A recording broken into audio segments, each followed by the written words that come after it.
In our last episode, we visited Chernivtsi, Ukraine, and saw its UNESCO World Heritage Site, University.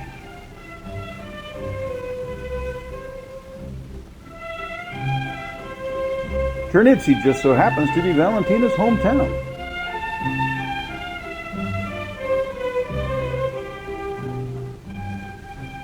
While there, we met her parents, and her mother showed us her secret stash.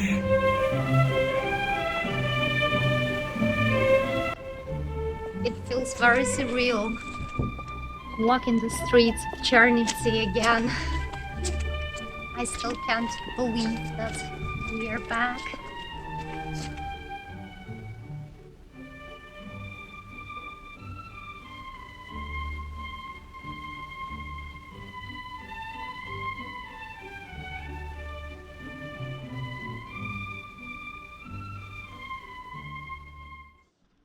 So, can you say a little bit about what it was like growing up here and how you felt about it and maybe how it felt to finally leave? Because I know you spent most of your life here in Chernivtsi. Yes, it's true. So my early childhood memories are connected to the Soviet Union collapse. The Soviet Union collapsed in 1991, and my childhood early memories are related to that crisis in the society, because people just were so confused. They didn't know how to live anymore. The old system didn't work.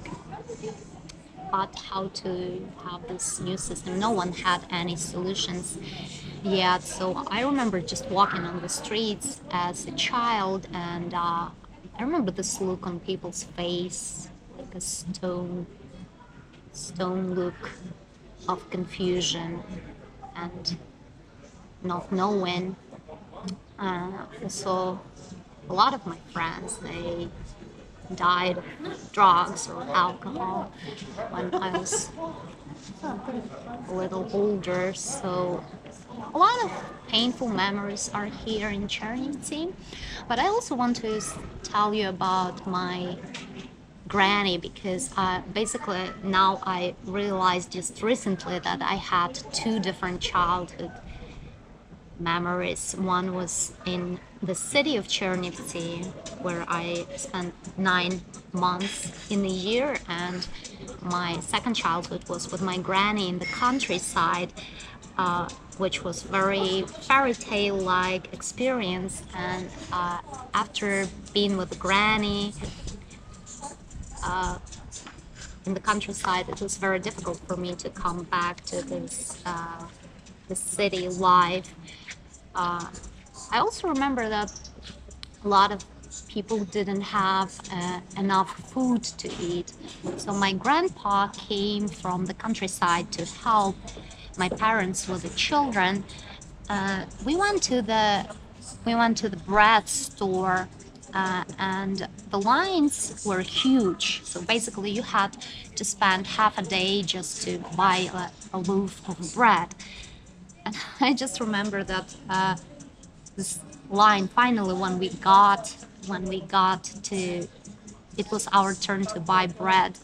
The bread finished. So, and I remember this lady, the granny, who bought all bread right in front of us, and she filled her big sack with bread loaves. So probably she just didn't eat them. People were feeding their animals in the countryside with this bread, but people in the city had not much to eat. So we were lucky because we had this connection to the countryside. My granny was coming to the city once a week, bringing big bags of dairy products and some good countryside pastry.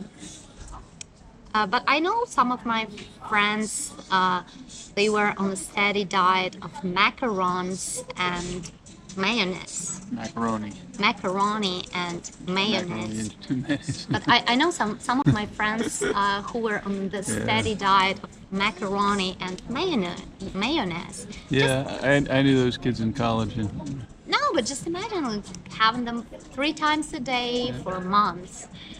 Uh, we definitely did better on that aspect.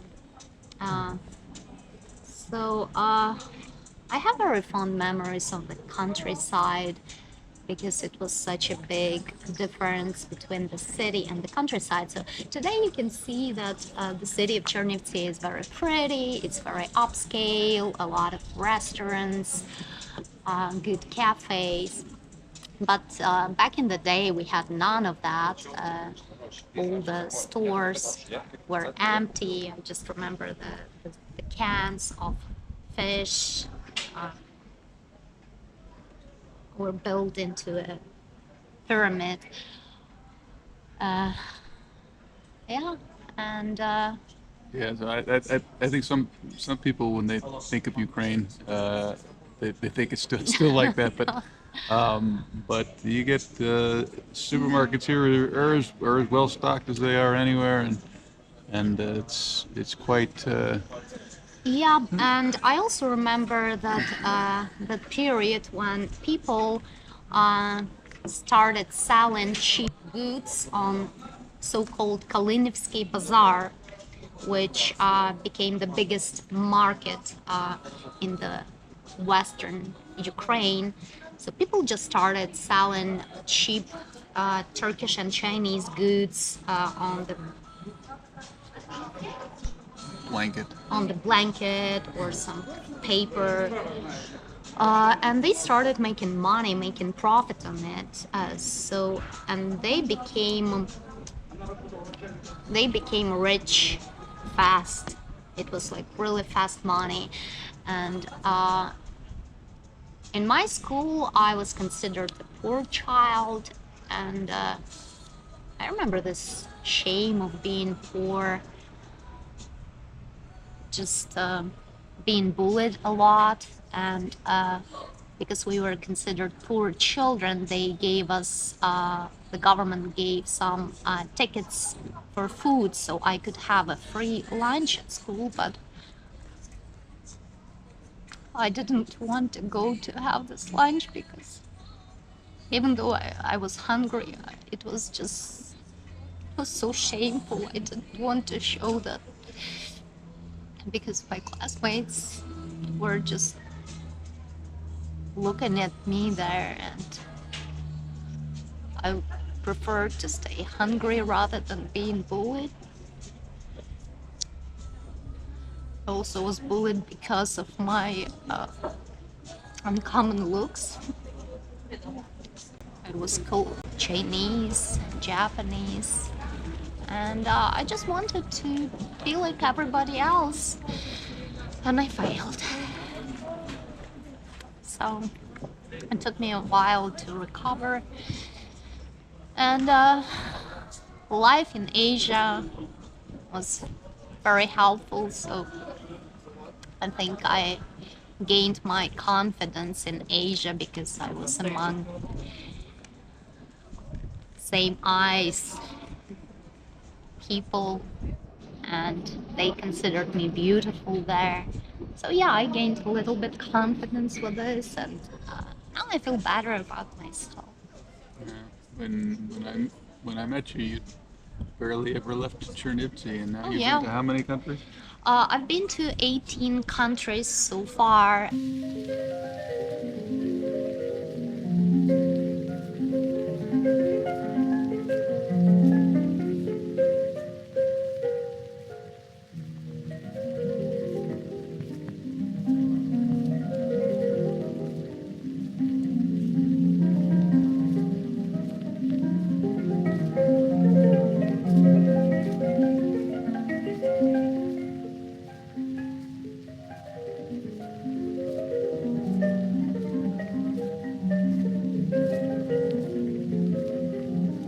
And I'm planning to go to more, to see more, because the world outside is so interesting, and I always wanted to get out of Chernivtsi. So now it feels strange to be back. Yeah, you have very conflicting emotions. Yeah, I have all these emotions, all my childhood trauma came back, and I don't blame my parents because I know it was very tough for them to raise 3 children in this post-Soviet trauma zone. My dad took into drinking, and mom and dad were arguing every day, and I was growing with this self-hatred because I blamed myself for my parents being miserable, for them not being happy with me. I thought it was my fault. Plus being bullied at school. So you can imagine that kind of very traumatized, unconfident child that I was. On the other hand, we were growing among this beautiful architecture of Chernivtsi and a lot of culture. And you don't have many friends left here in town, do you? No, and it's another thing that hurts me, because when you come home, you want to meet your friends, you want to do some fun stuff, but right now, pretty much all of my friends are abroad. In different periods of time, they immigrated, but right now with this war, even the rest of them fled Ukraine, unfortunately. And they wish they could be back. So, So tell us a little bit about the changes, if any, that you've seen in the town lately, because I know that a lot of the people from the east who are from cities that are under bombardment now, they have moved here, so it's changed the population dynamic. yeah, right now, Chernivtsi had accommodated a lot of people from the east, from Kiev, and I just wish this place stays safe. And I know that a lot of people. Chernivtsi was home to, just traditionally, historically, Chernivtsi used to be home to many different cultures. It always was multicultural, and I'm happy that people come here, and it helps the city to develop. And I just wish them good luck, and I wish everyone, because yeah, families with children, and everyone is looking for some safety right now. Yeah, it's an interesting town. A lot of history here, and Yeah. it was remarking when we were walking around last night how in the dusk, when night is falling, Chernivtsi takes on a kind of a haunted aspect. Yeah, it does. Look at the building. Every building holds some secret. Yeah.